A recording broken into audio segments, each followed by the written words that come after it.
It was a bright morning in New Delhi. The city buzzed like a restless beehive, its narrow streets filled with the sound of honking cars. It's the aroma of hot chai from roadside stalls, and the echo of vendors calling out their prices. Inside the Grand Conference Hall, at the heart of the city, dozens of important leaders, business executives, and young innovators gathered for a special event called Future India Summit. This was a place where dreams and visions collided, where promises of a stronger, smarter India echoed through the marble halls. People started arriving early, adjusting their crisp suits and carefully arranging their speeches. They all looked tense, some even sweating under the weight of expectation. Today was not just another meeting. Today, Modi ji was going to arrive in person. His presence always changed the air in the room. People felt a wave of energy and discipline whenever he appeared. Many had come just to see him, to feel inspired, and to tell their families that they stood in the same room as India's Prime Minister at the same time. Sundar Pichai stood quietly backstage, looking at his own reflection in a small mirror. He wore a simple, dark gray suit, without any fancy pins or medals. His eyes looked tired but bright, filled with quiet determination. He had flown all the way from California to attend this summit because he believed deeply in the power of young minds in India. He knew that somewhere in that crowd was a small boy or girl who might become the next big leader or the next tech genius who would change the world. As he adjusted his glasses and fixed the small folds in his shirt, Sundar remembered his childhood. Days he thought about the old neighborhood in Chennai, the small two-room house where he lived with his parents and brother. He remembered the dusty roads, the small radio that played cricket commentary, and the feeling of being different, always dreaming bigger than what his tiny room could hold. Even when he was young, Sundar would sit in silence at night, looking up at the sky, wondering if he would ever leave India and see the world beyond the narrow lanes of his town. He had felt like an invisible boy back then. Quiet and shy, but with a mind full of questions. His mother would often watch him, her soft eyes worried yet proud. She once told him that kindness and humility would be his strongest weapons. He kept those words close to his heart, even after he moved to America, even when he became the CEO of one of the biggest tech companies in the world. As he stood there, the stage manager rushed over, holding a small clipboard. The man looked stressed, sweat shining on his forehead. He whispered quickly, "Sir, Modi ji is about to enter. Everyone is moving to their places. Please get ready to go on stage in exactly 7 minutes. Remember, you will be the first speaker after his welcome speech." Sundar simply nodded, his hands gently folded together. He closed his eyes and took a deep breath, as if he was talking to himself.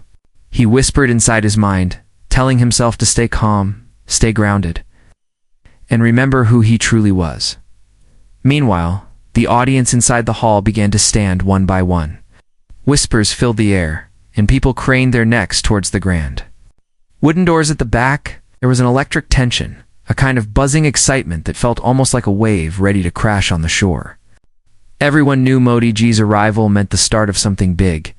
His speeches had a strange power. They made some cry, others laugh, but most importantly, they made everyone think. The doors opened slowly, and a group of security guards walked in first, their faces strict and alert. Then came Modi ji, wearing a simple cream-colored kurta with a pale blue vest. He walked calmly, his eyes scanning the room with a soft but firm gaze. The entire hall erupted into applause. Chairs squeaked. As every single person stood up quickly, as if controlled by an invisible string, people clapped, some shouted words of love and respect, and others joined their hands together in silent namaste. But in that very moment, as if time itself paused, one figure remained seated.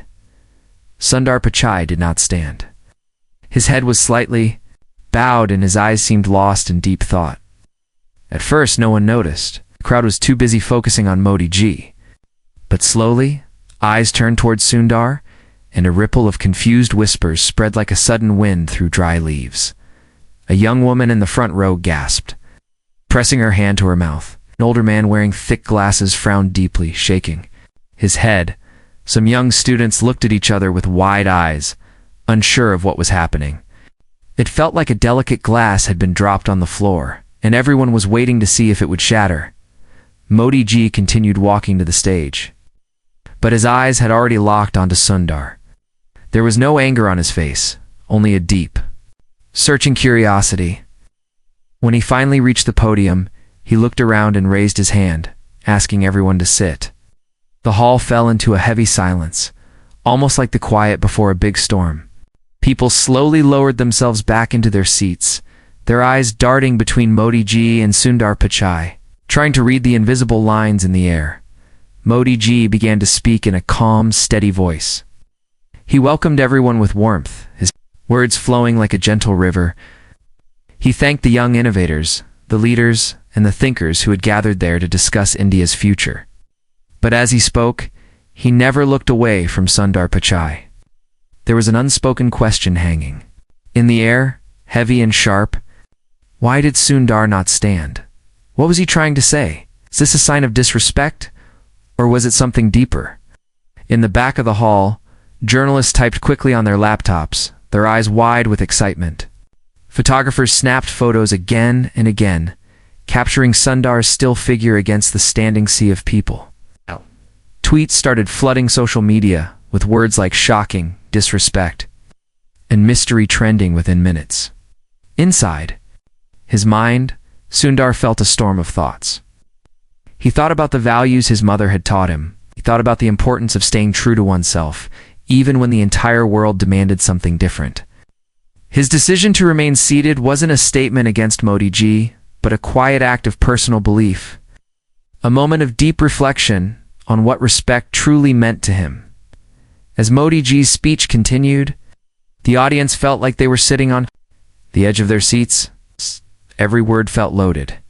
Every pause felt long and meaningful. Sundar finally lifted his head and his eyes met Modi Ji's in that single moment. The entire room felt a wave of silent electricity pass through them. It was a stare filled with respect, pain, courage, and 1,000 unspoken stories. Finally, Modi Ji paused, his hand gently resting on the podium.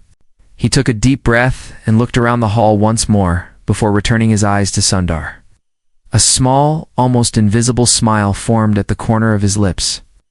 Then, in a calm and almost fatherly voice, he said, "Sometimes respect is not about standing up, it is about standing firm in your heart." The hall froze. Everyone looked around, trying to understand what had just happened. Was this forgiveness? Was this approval? Or was it something far more profound that none of them could fully grasp? Sundar felt a tear form at the edge of his eye, but he quickly blinked it away, his jaw tight and steady. The audience remained in a stunned silence as Modi Ji continued, weaving his words with warmth and grace. He spoke about India's journey, its struggles, and its dreams. He talked about the need for honesty, courage, and kindness in building a new future. He mentioned that the true measure of a person is not always seen by how loudly they cheer or how quickly they stand, but by how deeply they live their values every single day. Somewhere in the middle of the audience, a young student felt tears rolling down her cheeks. She had come to see leaders and to cheer loudly, but instead she learned a lesson about quiet strength. Beside her, a middle-aged man looked down at his hands, reflecting on his own life choices. A young tech worker whispered to his friend that this was the most powerful moment he had ever witnessed. As the speech moved towards its end, everyone felt changed. They could not look at Sundar the same way again. He was no longer just a tech giant or a global figure. He was a mirror to their own hearts, showing them what it meant to choose respect in one's own way. And just as Modi Ji finished his last sentence and the hall prepared to clap, Sundar slowly stood up, his face calm, but his eyes shining with emotion. The timing felt like a silent thunderclap. People held their breath, waiting to see what he would do next. The cameras turned towards him. The entire audience turned, and a million silent questions filled the room. Sundar opened his mouth, ready to speak, but before he could say a single word, the lights above the stage flickered sharply, and a sudden noise echoed from the back of the hall. Someone screamed. Security guards rushed forward, and chaos threatened to break through the fragile silence.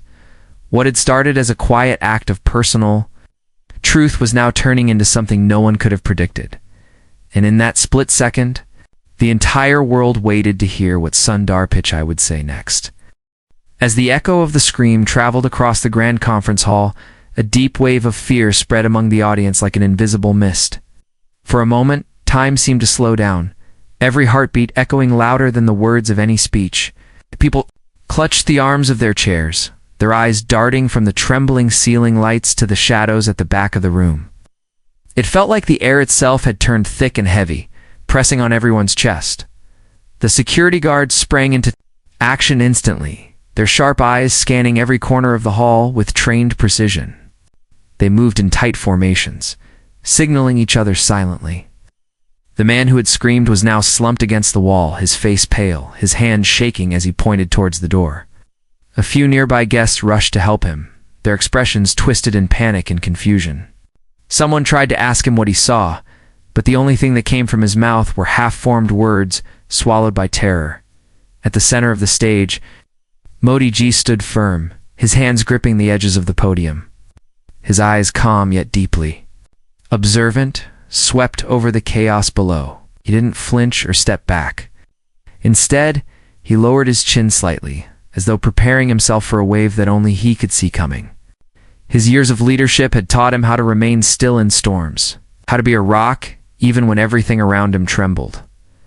Sundar Pichai stood a few steps to the side of the stage, now his expression sharp and focused. The confusion from earlier had vanished, replaced by a quiet alertness. His eyes tracked the movements of the guards, the scared faces of the crowd, and the trembling fingers of the man who had screamed. His mind worked rapidly, connecting details, imagining scenarios, and planning actions. He knew better than most that in moments of public fear, a single action or word could shift the entire direction of events. Meanwhile, the audience started to react. Some tried to stand and move towards the exits, but the narrow aisles turned into bottlenecks of fear and pushing. Others froze in their seats, too shocked to move, their eyes wide as if they had just woken from a nightmare. A mother clutched her young son tightly against her chest, her face pale as she whispered prayers in his ear. An elderly man took off his glasses and rubbed his eyes hard, hoping to erase the terrifying scene before him. Above all this, the flickering lights gave the entire hall a surreal, almost haunted feeling. They cast long, moving shadows that twisted across the walls, making it seem like the room was alive, breathing, and trembling, along with the people inside it. Each flicker made hearts jump. Each shadow felt like a hidden threat, ready to leap forward. Sundar knew he had to do something. He took a deep breath, his chest rising slowly as if gathering the strength of every moment he had ever faced hardship. He remembered the words of his mother again, words that had followed him from the dusty lanes of Chennai to the bright stages of Silicon Valley. True courage is not loud. It is silent and strong inside you. Stepping forward carefully, Sundar moved towards Modi Ji. For a moment, the two men stood side by side, sharing a silent glance. In that short, electric second, thousands of unspoken words passed between them. Sundar nodded slightly, and Modi Ji, with his quiet confidence, nodded back. They understood each other beyond language, beyond titles, beyond the bright lights and heavy expectations. Taking another deep breath, Sundar stepped towards the edge of the stage, raising his hands slowly. The movement was gentle, but carried a power that could only come from years of leading without shouting, from making hard choices with a steady heart. At first, the audience didn't notice him, but then, one by one, heads began to turn. The guards paused for a moment, their eyes shifting towards him, unsure whether to stop or to protect him. Sundar spoke, his voice deep and calm, cutting through the thick fog of fear like a soft but strong beam of light. He didn't shout. He didn't wave his hands wildly. He simply spoke with a sincerity that reached into every trembling heart in that hall. He told them to breathe, to stay seated, to trust the security team. He explained that sudden movements and panic would only make things worse. He asked them to remember their own strength, to look around and see the faces of their neighbors, to feel the silent thread of humanity that connected them all in that very moment. Slowly, Like morning light creeping into a dark room, calm began to spread. People stopped pushing. The mother loosened her tight grip on her son, kissing the top of his head. The elderly man put his glasses back on and looked toward Sundar with tears shining in his eyes. Students who had been halfway out of their chairs sat back down, their breaths unsteady but hopeful. At the same time, the security guards located the source of the problem. They discovered that a man at the back had fainted suddenly, collapsing, and causing a chain reaction of fear. He had screamed as he fell, hitting a metal railing which made a loud, echoing noise. When they found him, he was conscious but extremely weak, his lips dry and face covered in cold sweat. Doctors rushed in with first aid kits. Soon they confirmed that he had a severe drop in blood pressure caused by a hidden medical condition. The room let out a collective sigh of relief. The guards signaled the all clear, in the atmosphere shifted from electric tension to a shaky but growing calm. People looked at each other with a new sense of connection, as if they had all been pulled together into the same invisible circle of fear and relief. Modi Ji stepped forward again, raising his hand. His eyes shone with a quiet warmth as he looked at Sundar. He spoke softly into the microphone, thanking Sundar for his calmness and leadership at a time when fear could have easily turned the room into chaos. He spoke about the strength of a leader who does not raise his voice but raises his people instead. He praised the audience for their patience and their unity. But even as relief washed over the crowd, there was something in the air that felt unfinished. People could not forget Sundar's choice to remain seated earlier. They whispered about it even while clapping, their minds weaving 1,000 stories to make sense of it. Some felt disappointed, others felt inspired, but everyone felt that a deeper explanation was waiting, hidden behind Sundar's calm eyes. Sundar stood there, his heart heavy but steady. He knew that his decision would not be understood icily. He knew that stories and rumors would swirl around him like a dust storm. Yeah, but he was ready. He had lived his whole life learning to balance dreams and reality, success and humility, silence and strength. He was ready to stand in the fire of judgment as long as he stayed true to what he believed. After the event calmed down, a quiet dinner was arranged for a few selected guests and speakers in a small, softly lit room behind the main hall. The dinner table was long, decorated with simple white flowers and small oil lamps. The aroma of freshly cooked Indian dishes floated warmly in the air. The clinking of cutlery and the soft hum of conversations filled the space. But underneath it all, there was a silent anticipation. Everyone wanted to hear from Sundar, as Sundar took his seat. A young girl with bright eyes approached him cautiously. She held a small notebook close to her chest, her fingers fidgeting nervously. Sundar looked up at her and offered a gentle smile. She took a deep breath and asked in a trembling voice, "Sir, why didn't you stand when Modi Ji entered?" Everyone else stood, but you didn't. Why? The room fell silent instantly. Forks paused mid-air, glasses hung halfway to lips. Every single person leaned closer, their ears straining to catch every word. Sundar looked at the girl with a kindness that felt like warm sunlight on a cold morning. He took a deep breath, his fingers gently tapping the edge of his plate. He began to speak, his voice soft, but clear enough for every soul in that room to feel. He explained that respect was not always shown by outward actions. He shared a story about his mother and how she had taught him that the most important respect is the one you hold deeply in your heart, the one that guides your actions even when no one is watching. He said he admired Modi Ji deeply and that he had always respected him, but in that moment, felt he needed to remain seated as a reminder to himself, to stay humble, to not get swept away by crowd energy, and to stay rooted in his own truth. He spoke of how easy it was to follow the wave, to stand simply because everyone else stood.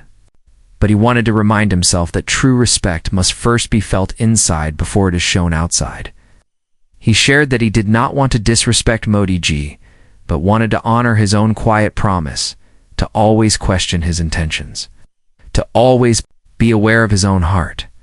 As his words filled the room, many felt a wave of warmth and understanding wash over them. Some lowered their heads, tears gathering in their eyes. The young girl nodded slowly, her eyes shining with respect and newfound understanding.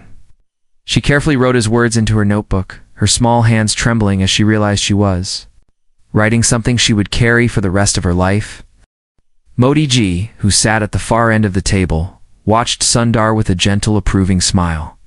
He softly clapped his hands, and soon the whole room joined in, the applause echoing gently against the walls. It was not the loud, thunderous applause of a stadium.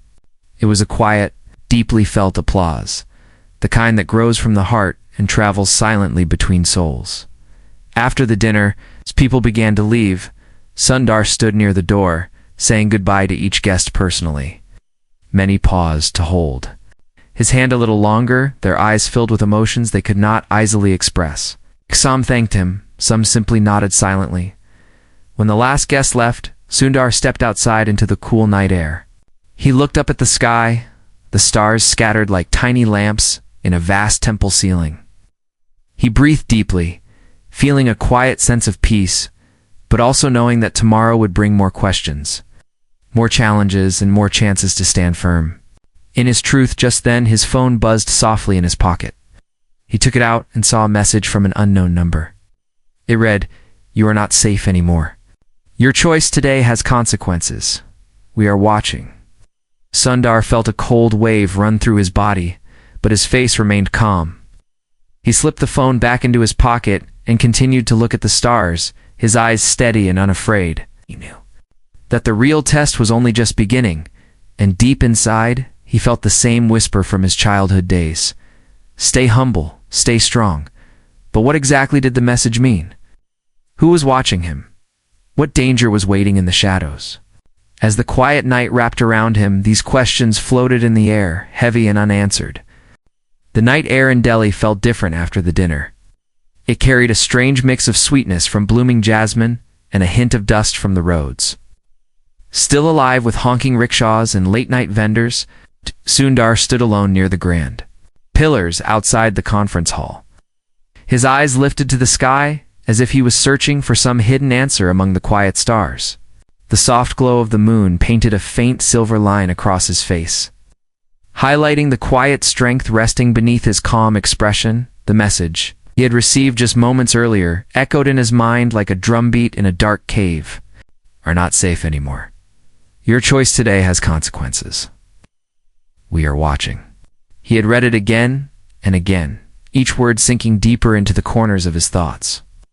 Sundar had dealt with challenges throughout his life, from navigating office politics in Silicon Valley to leading teams through crises, but this felt different. This felt personal, almost like a shadow had stepped out from the darkness and was now following each breath he took. He took out his phone again, staring at the screen as if it might reveal more. But it remained blank, the quiet blue light glowing, like a tiny ghost in his hand. He thought about calling someone, the security team, the local police, maybe even Modi Ji's office, but something in his heart held him back. There was a silent understanding that this was not just a random threat. This was connected to something bigger, something hidden beneath layers of power and pride. A soft noise interrupted his thoughts. He turned slowly to see an old security guard approaching him, his steps careful, as though he did not want to disturb the fragile quiet of the night. The guard, with deep lines carved into his face from years of standing watch, looked at Sundar with kind, knowing eyes. He had been watching the entire dinner, silently observing everything from a distance, his presence almost invisible to the guests. The guard paused a few feet away, then bowed his head slightly in respect. "Sir," he said in a gentle voice. That carried the weight of many untold stories. "If you need a car or an escort back to your hotel, it's ready." Sundar nodded, slipping his phone into his pocket again. He took one last look at the sky before turning to follow the guard. As they walked towards the car, Sundar felt the heavy silence stretch between them like an invisible thread. Finally, unable to hold it in any longer, Sundar asked in a low voice, "Did you see anything tonight? Anything unusual?" The guard paused for a moment, his eyes scanning the empty driveway as though he could still see ghosts from earlier. He nodded slowly, his lips tightening. "Sir, sometimes the most dangerous things are not loud or obvious. They are silent, hiding behind smiles and polite words. Tonight, I saw many eyes that did not shine with respect. They shined with something else. Those words settled into Sundar's heart like stones in a still pond, creating ripples. Could not ignore. As they reached the car, Sundar turned to the guard and gently touched his shoulder, a quiet sign of gratitude. Then he stepped into the car, sinking into the soft leather seat. As the driver started the engine, the city lights outside the window blurred into long glowing lines. Like stories rushing past him too quickly to catch, inside the car, Sundar closed his eyes and let his mind wander. He remembered his mother's small kitchen in Chennai. The smell of freshly cooked dosas, the soft sound of a radio playing old Tamil songs. He remembered the nights when his mother would sit beside him, her hands gently resting on his head as she whispered her hopes for his future. She had always told him, "Never forget the ground beneath your feet, no matter how high you fly." Those words returned to him now, like an old friend offering comfort in the darkness. He felt the fear inside him, but he also felt a deeper warmth rising from those memories, a quiet fire that could not be touched by any threat or shadow. The car finally pulled up to his hotel, a tall modern building standing quietly among the sleeping city. Sundar stepped out, thanking the driver. With a small nod, he walked through the glass doors. The lobby empty, except for a single receptionist who greeted him with a polite smile. He moved quickly towards the elevator, steps echoing softly across the marble floor, inside his room on the top floor. Sundar stood near the large window, looking out at the city lights below. From that height, the world looked almost peaceful. Tiny moving dots, soft glows, and gentle curves of dark roads. But he knew that beneath that quiet surface, there were currents of power and secrets flowing silently, waiting for the right moment to rise. He set his phone on the table and sat down on a small chair, his hands resting heavily on his knees. The words of the message played again in his mind. "You are not safe anymore," he repeated it silently, feeling each word like a drop of cold rain on his skin. He knew he had made a choice that day by staying seated. It wasn't about disrespecting Modi ji, nor was it a careless act of rebellion. It was a personal moment of truth, a quiet vow to himself to remain honest and humble no matter what the world demanded. But choices had consequences, and tonight, those consequences had finally knocked on his door. As he sat there, lost in thought, his phone vibrated softly. He reached for it slowly, almost afraid of what he might see next. It was a new message. This time, shorter and sharper. "You will be tested tomorrow. Be ready." Sundar stared at the message, his heartbeat growing louder in his ears. What did they mean by tested? Who were they? His mind began to spin, weaving 1,000 possibilities. He felt an old, familiar tension in his shoulders, the same tension he used to feel before difficult presentations or high-stakes board meetings. But this was different. This was not a question of slides or numbers. This was a question of safety, of values, of life itself. He stood up and began to pace slowly across the room.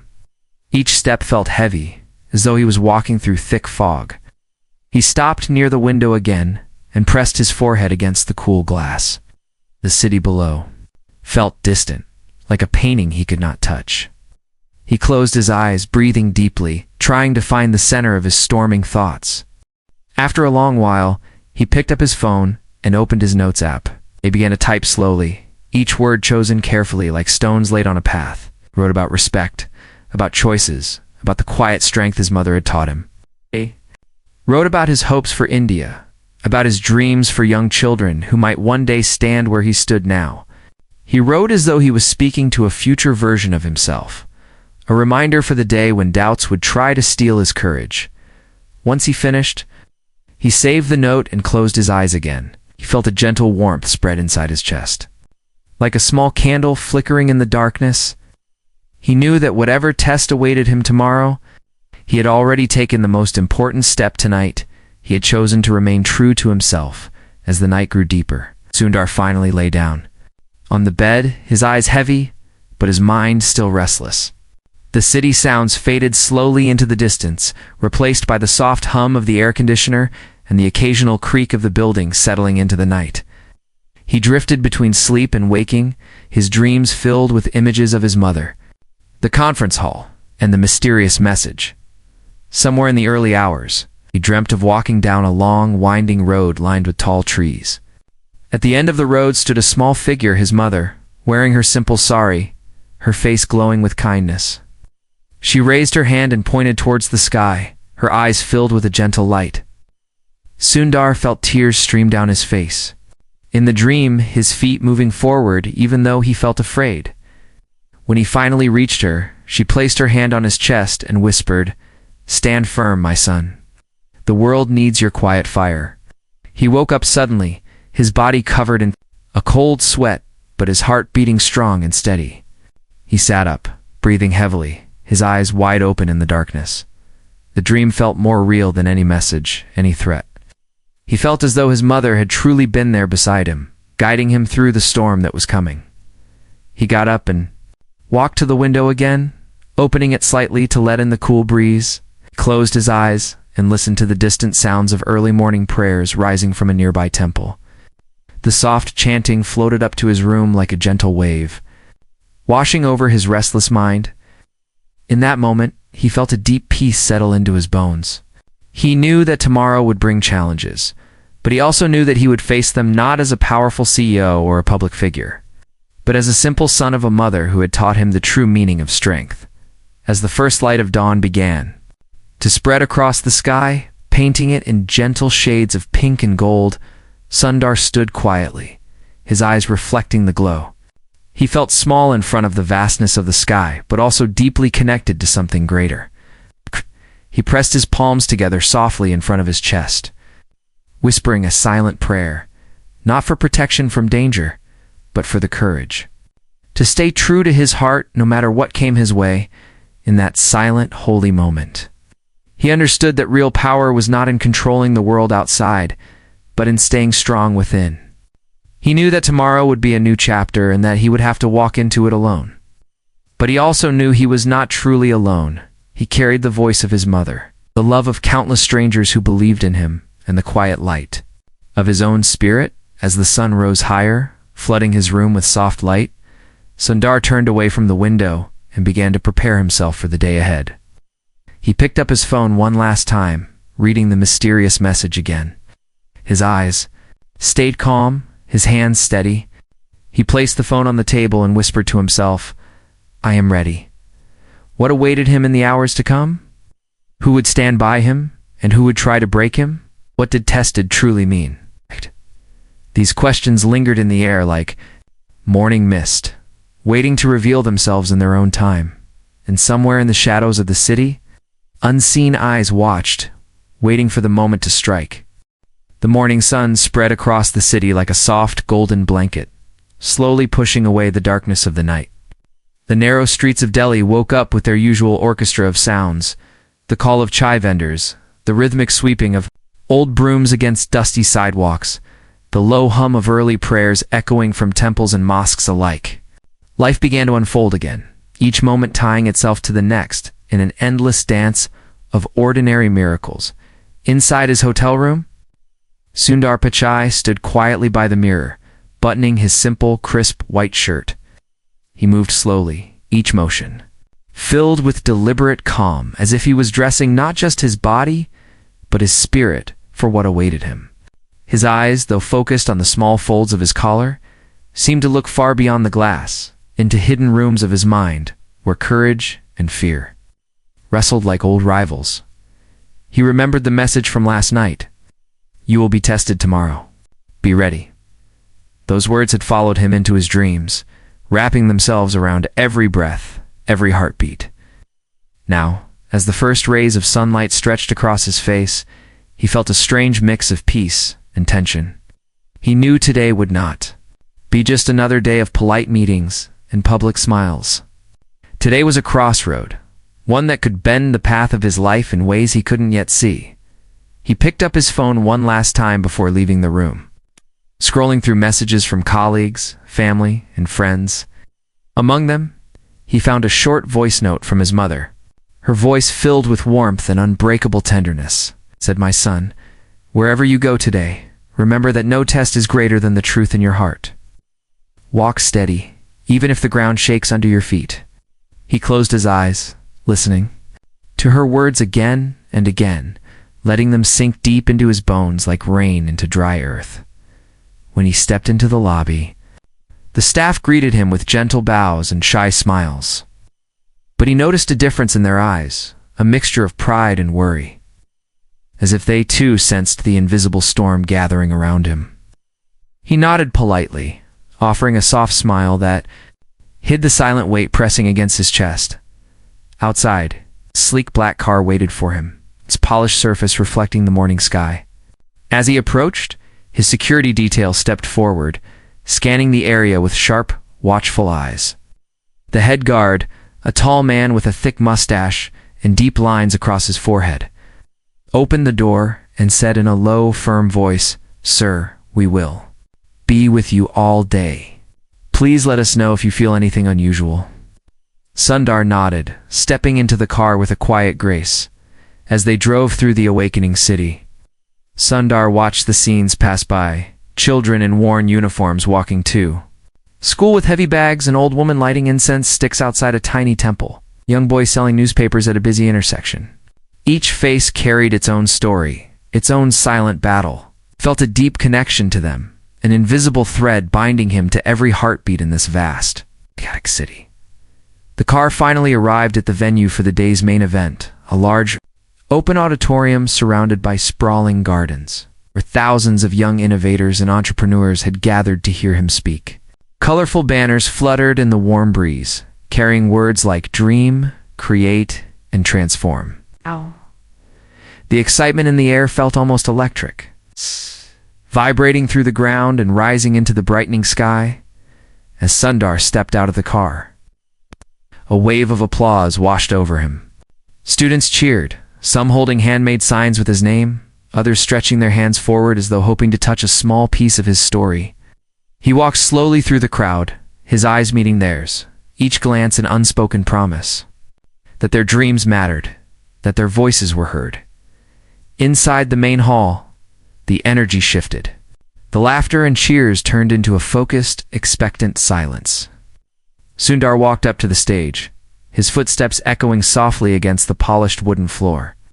He paused for a moment at the edge, looking out at the sea of young faces, each pair of eyes shining with hope and hunger for meaning. He took a deep breath, feeling his mother's voice echo softly inside his heart. He began to speak, his words flowing not like a prepared speech but like water from a deep, hidden spring. He talked about his journey from a small house in Chennai, where he shared a single room with his family, to leading one of the biggest tech companies in the world. He shared stories of small failures and quiet victories, of nights filled with doubt and mornings fueled by small, steady steps forward. As he spoke, a deep warmth spread through the room, like sunlight slipping into cold corners. Students leaned forward, their eyes wide and hands frozen mid-note as they tried to capture every syllable.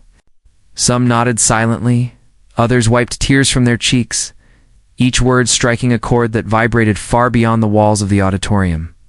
But even as he spoke, Sundar felt the hidden tension weaving itself tighter around him, saw small movements.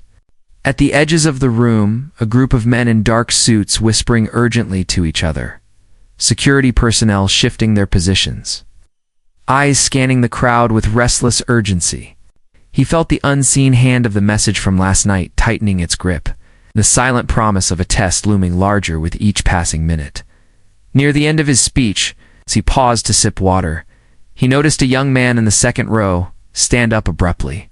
His face was pale, his eyes wide and filled with a strange mix of fear and determination. He held something small in his hand, hidden partially behind a notebook. Sundar's gaze locked onto him instantly, their eyes meeting in a charged, electric line that cut through the entire hall. The room froze. Every breath, every small movement seemed to vanish into a heavy silence. The young man opened his mouth as if to shout something, but no sound came out. His fingers trembled violently, the object in his hand shaking with a dangerous energy. Sundar felt his heart slam against his ribs, but he stayed still, his eyes never leaving the young man's face. A security guard lunged forward, shouting, "Drop it!" Now the shout broke the frozen spell, and chaos erupted. People screamed, chairs clattered as students ducked under their seats, and a wave of fear crashed across the room like a sudden violent storm. The young man took a stumbling step forward, his hand rising higher. In that split second, Sundar felt time slow down. He saw the young man's eyes filled not with hatred, but with pain, a desperate sadness that spoke of 1,000 silent nights, and a heart too full to carry alone. Sundar stepped forward slowly, his hands raised in a gentle, calming gesture. He called out in a low, steady voice that seemed to pierce the chaos like a single, clear bell. "Wait," he said, "please, talk." "To me?" The young man froze again, his breath ragged, his entire body shaking as though an invisible wave was tearing him apart from the inside. Tears streamed down his face, his lips trembling around words that could not find their way out. The security guards closed in, their weapons ready, but Sundar raised his hand higher, signaling them to stop. "Look at me," Sundar said, his voice soft but unbreakable. "I am listening. Whatever it is you carry, you don't have to carry it alone. Please, talk to me." The young man's knees buckled, and he fell forward, sobbing uncontrollably. The object in his hand dropped to the floor with a soft clatter.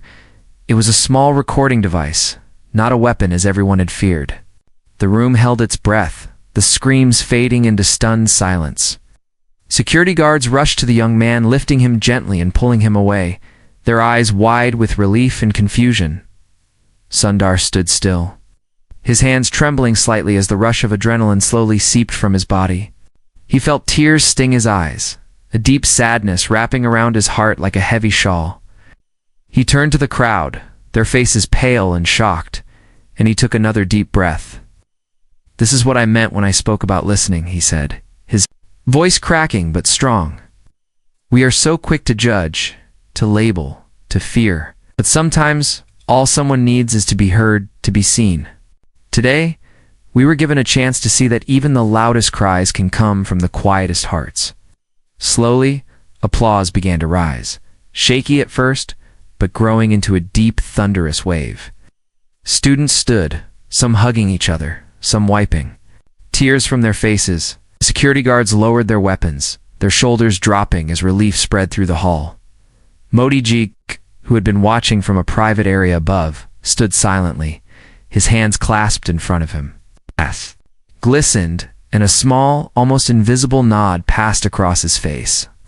He understood then that Sundar's decision to remain seated the day before was not a sign of weakness or arrogance, but a choice born from a deeper truth, a quiet, unwavering commitment to listen first, to understand before reacting after. The event ended. Sundar sat alone backstage, his body exhausted, but his spirit strangely light. He replayed the moments again and again in his mind, feeling every heartbeat, every silent plea in the young man's eyes. He knew this was the test mentioned in the message, a challenge not of physical danger, but of his ability to hold true to his beliefs even under the sharp edge of fear. As he sat there, his phone buzzed softly. He picked it up, expecting another threatening message. Instead, it was a simple line from an unknown number. "You passed, but there is more to come." He stared at the message, a chill moving through his veins. He set the phone down carefully, leaning back against the wall. Closed his eyes, letting out a long, trembling breath. His mother's words echoed softly in his mind again. "Stand firm, my son." He knew now that his journey had only just begun. What other tests lay waiting in the shadows? Who else would step forward from the darkness, carrying pain or secrets that needed to be heard? The road ahead was uncertain, but Sundar felt ready in a way he had never felt before as he stood up and walked slowly out of the backstage area. The sun began to dip lower in the sky, casting long golden shadows across the garden. He stepped into the fading light, his eyes soft but fierce. Carrying a quiet fire that no threat could extinguish, the crowd outside waited, their faces turned towards him with a new, deeper respect. They no longer saw just a powerful CEO or a global leader. They saw a human being, a listener, a man who chose to stand firm even when the ground beneath him shook, and somewhere far away, unseen eyes watched, plotting the next move in a game much bigger and darker than anyone could yet imagine. The sun had dipped completely below the horizon, leaving Delhi wrapped in a soft, shimmering darkness. Streetlights flickered to life one by one, stretching long golden fingers across the crowded streets. The hum of life carried on auto rickshaws, weaving through traffic, vendors shouting out their evening deals, the smell of spicy chaat drifting in the air like a mischievous ghost. But for Sundar Pichai, the city's sounds felt far away.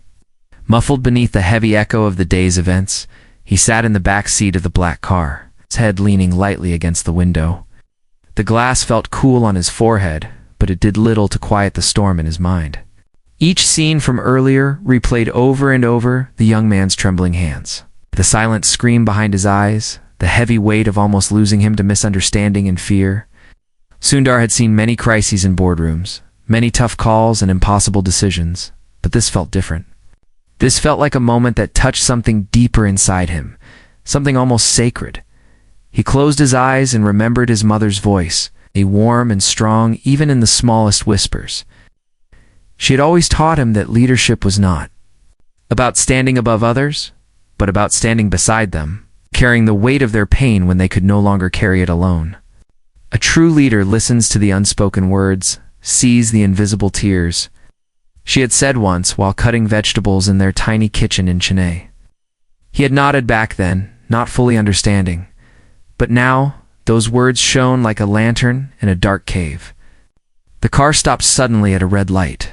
Sundar opened his eyes to see a young girl selling flowers weaving between the cars. Her hair was tied back in a loose braid, her tiny hands holding a bundle of marigolds and jasmine. Her face, though tired, carried a quiet dignity that seemed too big for her small frame. As she reached Sundar's window, she looked up, and their eyes met. There was no begging in her gaze, only a silent offering, a simple, wordless invitation to connect. Sundar lowered the window slightly.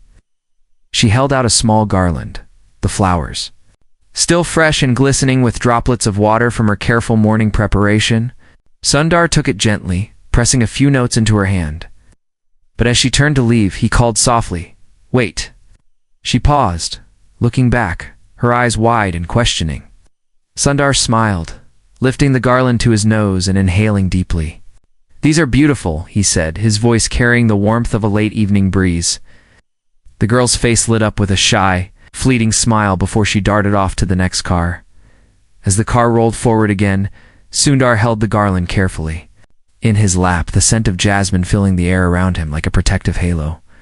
He felt a sudden surge of clarity, a gentle reminder that even the smallest acts of kindness could weave invisible threads of strength through the heart. When he finally reached the hotel, the lobby was quiet, lit by soft golden lamps that cast gentle shadows on the marble floor. The receptionist greeted him with a nervous nod, her eyes quickly darting to a small envelope resting on the counter. As Sundar approached, she slid it across to him silently, her fingers trembling slightly. Sundar picked up the envelope and turned it over in his hands. It was plain, with no name or markings. He felt a small, cold shiver run down his spine as he carefully opened it. Inside was a single sheet of paper, the handwriting sharp and deliberate. "The next test will not be in a hall, and it will not wait for applause. It will come when you least expect it. Be ready to choose between your truth and your safety." He folded the paper slowly, his fingers pressing into the sharp creases. He felt the air thicken around him, as though invisible hands were tightening their grip on his chest. He slipped the note into his pocket and forced a calm nod at the receptionist before walking to the elevator. Each step felt heavier, the marble floor echoing like a deep drum in a silent cave. Once inside his room, dropped the garland gently onto the small table by the window. He stood there for a moment, staring out at the city's endless maze of lights and shadows. In the glass reflection, he could see his own face, tired eyes, furrowed brow, the quiet scars of the day's storms. He sat down slowly in the chair by the window, resting his head in his hands. Thoughts crashed over him in wild, tangled waves. Who was behind the messages? Why him? Was this connected to his decision to remain seated? Or was it something even older, deeper, hidden beneath layers he hadn't yet touched? Each question, It felt like a door opening into another dark hallway, each one stretching infinitely into the unknown. He reached for his phone and dialed his mother's number. As it rang, he felt a strange tremor in his chest, as though each ring was pulling him deeper into the warmth of his childhood home. When she answered, her voice was soft, but carried a steel edge he had always admired. "Amma," he whispered, his voice cracking slightly. "I am here, my son," she said. The simple words wrapping around him like a thick, comforting blanket. He hesitated, swallowing the lump in his throat. "They are testing me, Amma. They want me to choose between my heart and my safety. I don't know what they want from me." There was a soft silence on the other end, filled with the echo of distant cooking sounds and the gentle clinking of metal. Finally she spoke, her voice low and steady. "My son, there will always be people who want to break the light in you because it scares them. They will threaten your body, your name, your peace. But remember, no one can touch your spirit unless you hand it to them. Your truth is your armor, even if it makes the world tremble." Her words sank deep into his chest, settling like an anchor in a stormy sea. He felt a slow warmth spread through his veins, steadying his breath, quieting the tremors in his hands. "Thank you, Amma," he said, his voice a soft whisper. "Go to sleep now," she replied gently. "Tomorrow will come, and you must meet it with a clear mind and a steady heart." He hung up, placing the phone slowly on the table. He stared at the small garland of jasmine again, its gentle fragrance mixing with his mother's words, creating a cocoon of fragile but fierce strength around him. He stood up and moved towards the bed, each step deliberate, each breath deep and measured.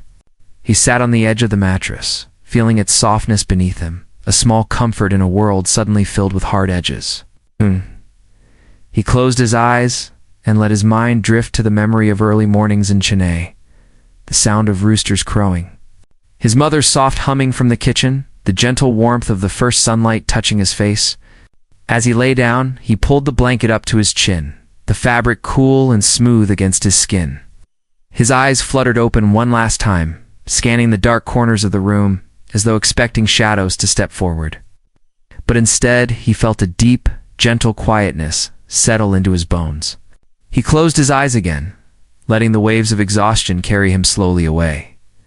In his dreams, he stood in an endless field of jasmine flowers, the white petals stretching in every direction like a soft, endless sea. His mother stood at the far edge, her hands open, her face glowing with a light that seemed to come from somewhere beyond the sky. He ran towards her, each step sending ripples through the field, each breath filling his lungs with the sweet scent of flowers. When he reached her, she pulled him into a deep embrace, her arms wrapping around him like the roots of an ancient tree. "You are stronger than you know," she whispered against his ear. "Let your heart lead you, even when the path disappears beneath your feet." When Sundar woke, the early light was just beginning to creep across the room. He felt a soft dampness on his cheeks, remnants of tears that had slipped free during the night. He sat up slowly, running his fingers through his hair, his body heavy, but his mind clearer than it had felt in days. He stood and moved towards the window, opening it fully this time. A cool breeze rushed in, carrying with it the soft sounds of morning prayers, the smell of fresh bread from a nearby bakery, the faint hum of distant traffic. He closed his eyes and let the breeze wash over him, lifting the remaining shadows from his spirit. Today would bring new challenges. He could feel it in the shifting light, in the tremble of the city's pulse beneath his feet. He didn't know what the test would look like or when it would come. But as he stood there, breathing deeply, he realized that perhaps the real test had already begun inside him. In the silent choices he made to keep his heart open, to keep listening even when fear screamed louder than hope. He turned back to the room, picking up the jasmine garland once more. He held it close to his chest, feeling the softness of the petals against his skin. He walked to the small table and placed it gently beside the folded note from the night before. For a moment, he just stood there, the two objects side by side, one a threat, the other a quiet symbol of connection. He knew which one he would choose to guide him. He dressed slowly, his movements careful and steady.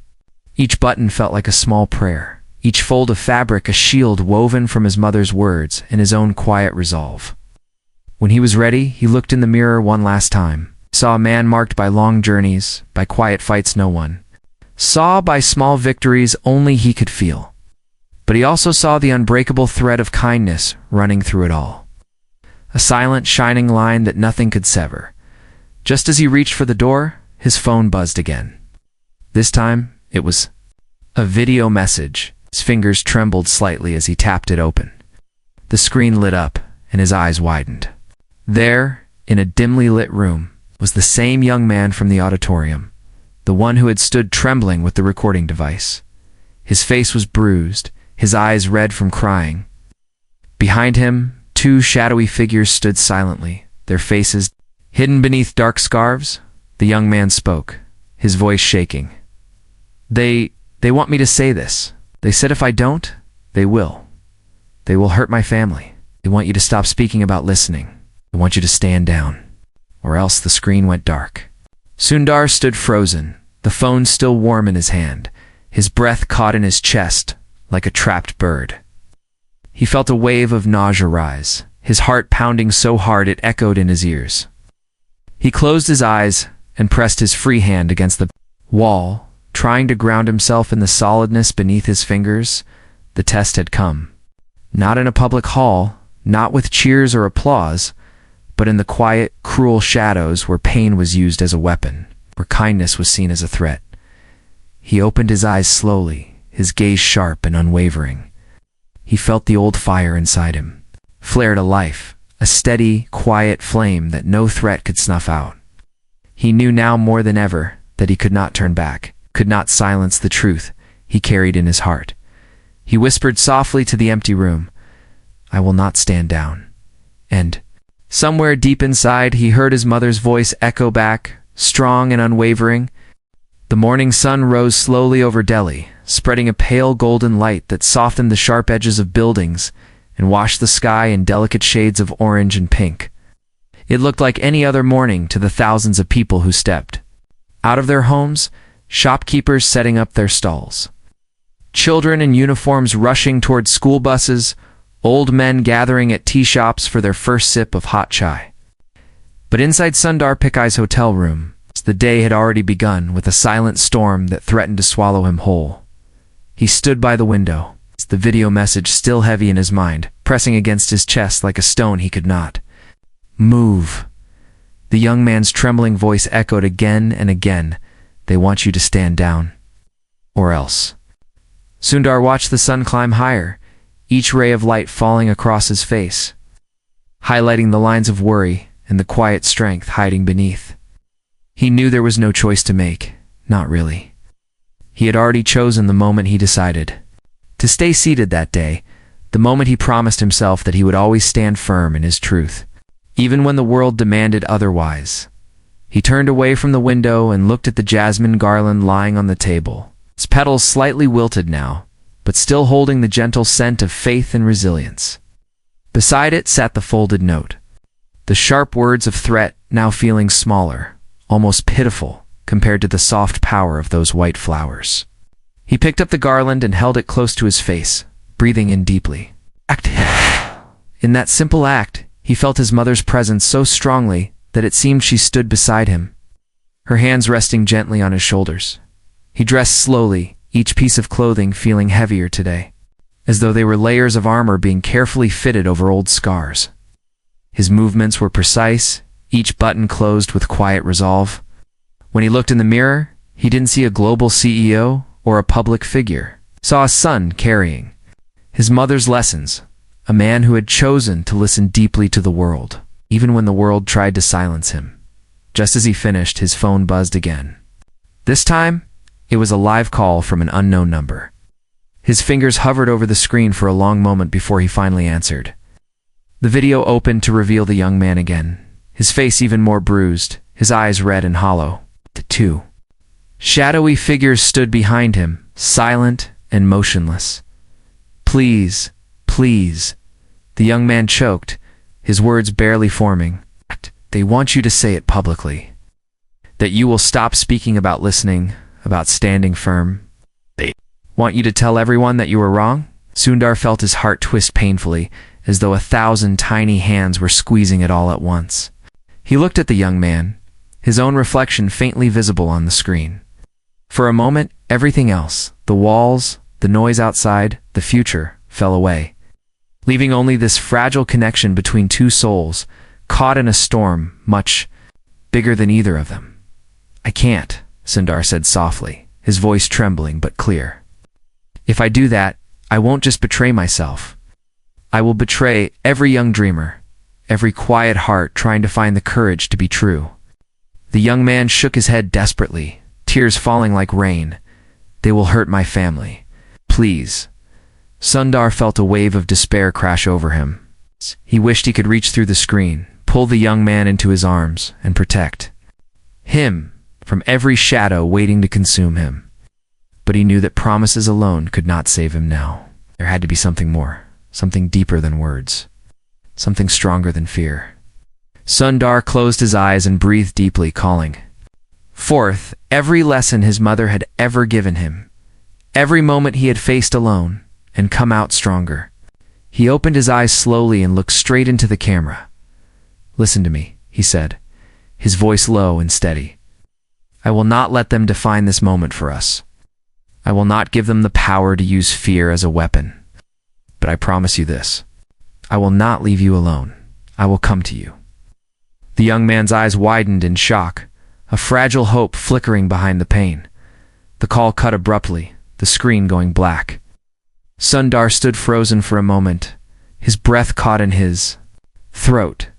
Then he moved fast and certain, as though guided by an invisible hand. He grabbed his jacket, slipped his phone into his pocket, and picked up the jasmine garland. Winding it gently around his wrist like a silent talisman, he stepped into the hallway, his steps echoing with a rhythm that felt like a heartbeat echoing in a cave. Outside, his security detail waited, their eyes immediately snapping to attention. The head guard stepped forward, concern tightening the lines on his face. Sir, where are you going? He asked urgently. To find him, Sundar said simply, his voice leaving no room for argument. The guard looked at him, his eyes searching for something beyond duty, something human. After a long pause, he nodded and turned sharply, signaling his team. Within seconds, they were moving through the hotel lobby, out into the bright, chaotic streets of Delhi. The car moved swiftly through the city, weaving through traffic like a dark river cutting through stone. Sundar sat in the back, his fingers gripping the edge of the seat, his mind racing with 1,000 images, the young man's eyes, the bruises, the fear. He felt the weight of every choice pressing against his ribs, but beneath it all, there was a quiet, burning core that refused to die. They arrived at an old warehouse on the edge of the city. Its walls covered in faded posters and graffiti, its windows dark and empty like blind eyes. Sundar stepped out, his security team forming a tight circle around him. He moved forward slowly, each step careful, each breath deep and steady inside. The air was heavy and stale, thick with dust and old secrets. Shadows stretched across the cracked concrete floor, dancing silently under the weak light, seeping in through broken windows. At the far end, he saw the young man tied to a chair, his head hanging low. Behind him stood the two shadowy figures, now clearly visible, tall men with scarves covering their faces.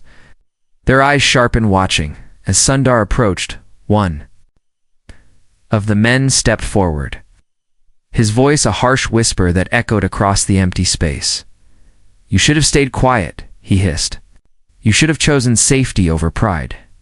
Sundar stopped a few feet away, his eyes locked on the young man. He felt his own fear rising, but he stood firm, his back straight, his hand steady. You cannot scare me into silence, Sundar said, his voice calm but heavy with an unbreakable force. I've spent my whole life learning to listen to pain, to fear, to the quiet voices that the world tries to ignore. You cannot take that away from me. The man laughed, a sharp, cruel sound that bounced off the walls like broken glass. He raised a hand, as though to strike the young man, but before he could move, Sundar stepped forward quickly, placing himself between them. If you want to hurt someone, hurt me, Sundar said, his voice strong and unwavering. But let him go. There was a long, deep silence. The man lowered his hand slowly, his eyes narrowing as he studied Sundar. For a moment, it felt as though the entire world held its breath, waiting to see which way the scales would tip.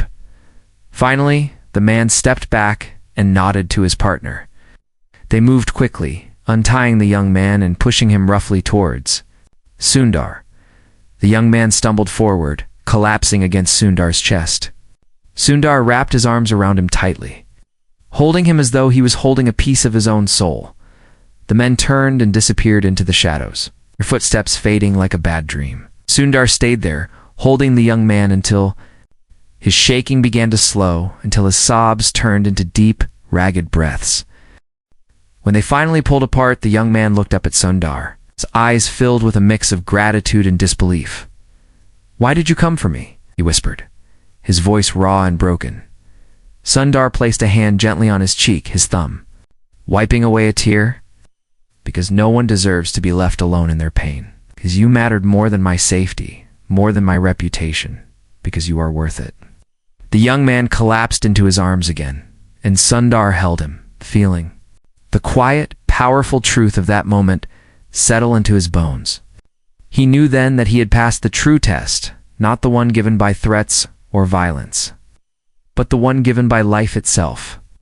The test of choosing love and courage over fear and comfort. When they finally stepped out into the fading light of the afternoon, the city seemed to pause, as though acknowledging their return. The security team closed in protectively, guiding them towards the car. Sundar helped the young man inside, then climbed in beside him. As they drove back, Sundar looked out the window, the jasmine garland still wrapped around his wrist. He felt the soft petals brush against his skin with every small movement, a constant reminder of his mother's words and the quiet strength he had chosen to carry. When they arrived at the hotel, a small crowd had gathered outside. Reporters, onlookers, and staff members who had heard whispers of what had happened. As Sundar stepped out, the crowd fell silent, their eyes wide and searching. He stood there for a moment, taking in their faces, feeling their collective breath, waiting for his next move. He raised his hands slowly, the jasmine garland catching the light. He looked at each person carefully, his voice calm but echoing with a strength that felt almost tangible. "Today we learned that listening is more powerful than fear," he said. "That standing firm in our truth can bring us together, even when the world tries to pull us apart. We are stronger than the darkness around us, as long as we choose to see each other, to hold each other, to believe in each other." The crowd began to clap softly at first, then louder and louder, until it grew into a deep, rolling wave that wrapped around Sundar like a warm embrace. Some people cried openly, others smiled through their tears. In that moment, they were no longer strangers. They were a single, breathing heart. Inside the hotel later, Sundar sat quietly in his room, the young man resting safely in a guest room nearby. He looked at the city lights once again, his reflection in the window merging with the countless tiny stars beyond. He felt a deep, steady peace blooming inside him, stronger than any threat, more enduring than any applause. He pressed his palms together in a silent prayer, whispering softly, "Amma, I did not stand when they expected me to, but I stood where it mattered most." And somewhere deep inside, he felt her answer, quiet and shining, a gentle, eternal echo that would stay with him forever.